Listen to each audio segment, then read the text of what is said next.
but I'm also building a relationship. And you and I know that the only way that the client is going to move forward is if they have that relationship with the coach. That relationship is central. So imagine you're journaling every day, but I'm reading and responding every single day. I don't miss a day. So what does that mean? We're traveling together. We're in a boat. We're rowing. And you start to believe that I'm pulling my weight, that I'm rowing just as hard or harder than you. Welcome to the Making Sales Social podcast, featuring the top voices in sales, marketing, and business. Join Brynne Tillman and me, Bob Woods, as we each bring you the best tips and strategies our guests are teaching their clients, so you can leverage them for your own virtual and social selling. Enjoy the show. Welcome back to Making Sales Social. I am thrilled to have Kim Ades here, president and founder of Frame of Mind Coaching and the co-creator of the Journal Engine software. Kim is a pioneer in the field of personal development with a uniquely effective coaching style that helps clients not only achieve high levels of success, but also personal transformation. Her work revolves around the core principle that leaders' unique thinking patterns directly affect their outcomes, and that changing these patterns can unlock their true potential. Kim is going to share some insights into her innovative method of journal-based coaching and how it's transforming the art of leadership. Kim, welcome to the show. Thank you. I'm so excited to be here. I'm really, really looking forward to it.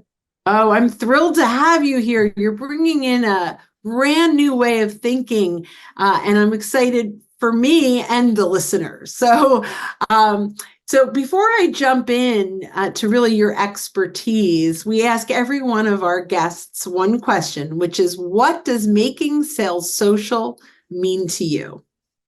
For me, it means making sure you're selling something that somebody actually needs. And so what I mean by that is the social aspect is taking the time to really understand the person in front of you, what they're struggling with, and whether or not your solution, service, product actually solves a problem or a need that they have. So it's not just trying to shove it down their throats, but taking that time up front to really make sure that it's a fit. Oh, I love that. Yeah, so we're selling in a way that we're providing a solution, not just making a commission. That's right. And it's taking the social time to get to know someone before, you're just trying to force something. Love that. That's a powerful one. I appreciate that. Well, I'm excited to jump into your expertise, and you're really known for the journal style coaching, right? And the impact that has. So journaling is central to your coaching methodology. How does writing help your clients uncover and address those deep-seated beliefs that might be holding them back? So let me kind of explain the methodology or the process that we use for coaching. So first of all, we coach very highly driven individuals. They often own businesses, they're entrepreneurs, they're C-suite, they're achieving large goals and they're doing well. But these people also struggle, and they struggle with all kinds of things. They struggle with isolation. They struggle with feelings of self-doubt, or the feeling like they haven't quite achieved everything they're meant to achieve. Sometimes they struggle with friction with others. And a lot of times they're not really taking great care of themselves. But, just because they're achievers doesn't mean that they don't struggle. And so my job as a coach is to try to help them get results quickly, because they don't have patience, right? These are high achievers. They're like, let's go. So what we have done is we've created a very intensive, intimate, upfront or front-loaded experience. And so what happens is we always start off with only 10 weeks. And in those 10 weeks, we have a call every week. And in between every call, we ask our clients to journal in a private and secure online journaling platform that we created ourselves with their coach every single day. So we don't give them any days off, no weekends, no vacations. At the beginning of the week, we give them a journaling question or a prompt, and then they journal with their coach. And every time they journal, their coach, again, I have a team of coaches, is on the other side of that journal, and they read and respond to the journal. every single day. And what is the coach doing? They're digging deeper.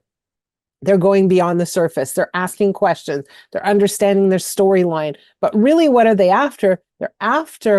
They're looking for patterns of thought, beliefs, behaviors, and really to understand how the person is wired and how their wiring impacts what they do and the outcomes they get. I love that. So ultimately, you feel that the writing exercise is more effective than kind of just having those conversations that a typical coach might have. Well, look, when you have a conversation as a coach, if I have a conversation with my client once a week, once every other week, I only get so much content, right? And I'm missing out everything else. I'm missing out what's happening on a day-to-day basis. I'm missing the backstory. I'm just missing so much. And so when I get to that call, I'm catching up. And so there's only so much I can do when I'm so busy catching up. But when I'm asking my client to journal every single day, I'm covering far more ground. But there's more that's happening. Not only am I covering more ground and I'm understanding this person better, but I'm also building a relationship.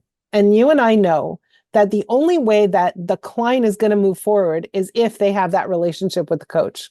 That relationship is central. So imagine you're journaling every day, but I'm reading and responding every single day. I don't miss a day.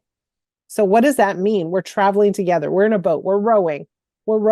And you start to believe that I'm pulling my weight, that I'm rowing just as hard or harder than you. So what happens? Magic happens because now you let down your guard. Now we go down to the difficult, more important issues that we really need to address and help you through, really understanding what's getting in the way of your success. And so, right, that relationship gets built. And we go deep. So we're going deep, we're going fast, and we're going together.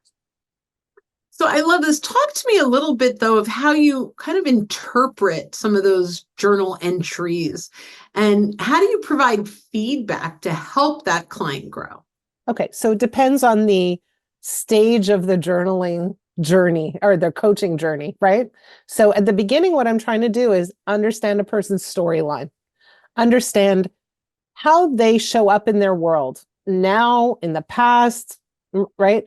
How they interact with people. So I'm trying to understand what's going on right now. So in the beginning, what I'm doing is I'm just asking a lot of questions. So for example, if they say, here's something that happened to me in the past, my question might be, but so how did you react to that thing? How did you recover from that thing? Or I'll give you a perfect example. Like I'm working with a new client. She's a genius. She went to Ivy League schools, top 5% in her class, and just like crushed it all along. And she's telling me about that experience she had. But now my question might be, well, what was your social life like? She didn't mention her social life, but I'm curious. I want a more rounded picture. I want to know, did she have any romantic relationships? What was it like when she was away from home, and on and on and on. So I'm getting a well-rounded story up front. In that process, what I'm starting to do is connect dots. Oh, so this happened to her here and she behaved this way. And now in her life currently, she's behaving this way. These two things are connected. She's exhibiting a pattern. And that pattern is getting in the way.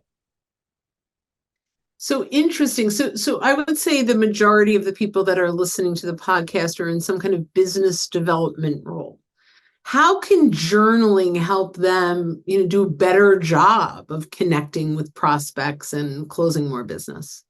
I'll tell you a very good story. Okay. Like it's so good. It's crazy. One of the journaling prompts that I give my clients is that I want them to write an ideal conversation. It could be with anyone they choose. It could be with someone famous, someone dead, someone they're dying to meet, like an old boyfriend. It doesn't really matter, right? Anyone. The only parameter is it must be an ideal conversation. So I had a client who was responsible for sales in her company. And she decided that what she wanted more than anything was to become Secretary of State. And in her ideal conversation, she wrote an interview scenario. Okay.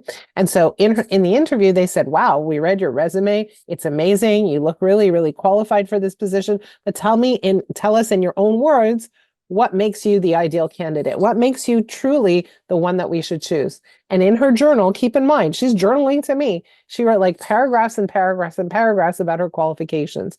She wrote about her education. She wrote about her history. She wrote about her culture and how her family came from Japan and started a company and contributed to the US economy. And then she wrote a 10-point plan about everything she would do in the role of Secretary of State. And then they said, wow, you're so impressive. And as soon as we've interviewed all the candidates, we'll get back to you. And at the bottom of her journal, she wrote, how's that for dreaming big?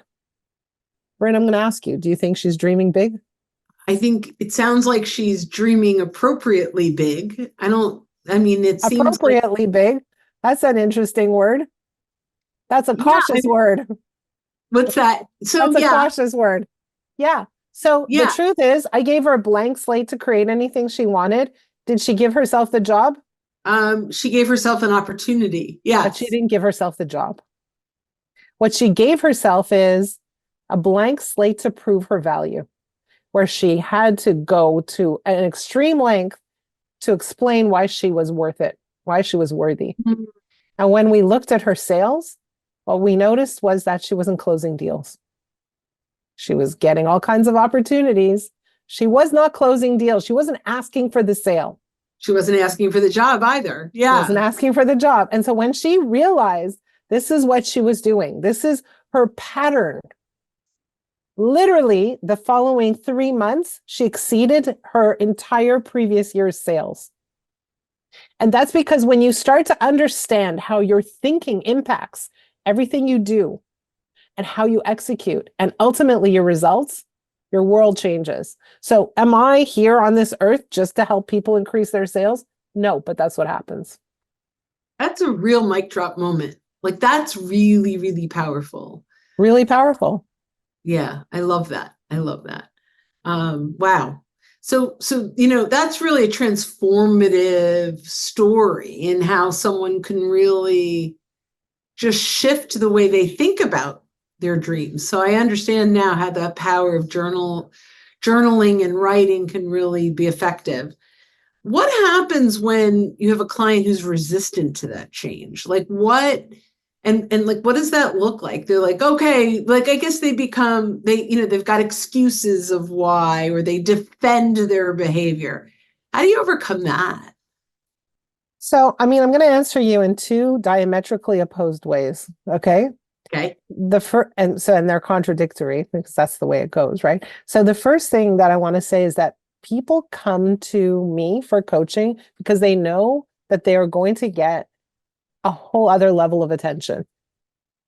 And so journaling is part of the process, and that's what they're buying into, right? So they know, they understand, and they journal. And most of my clients journal every single day, and there's no issue. Sure, they'll miss a day, here and there, family reasons, whatever, no problem.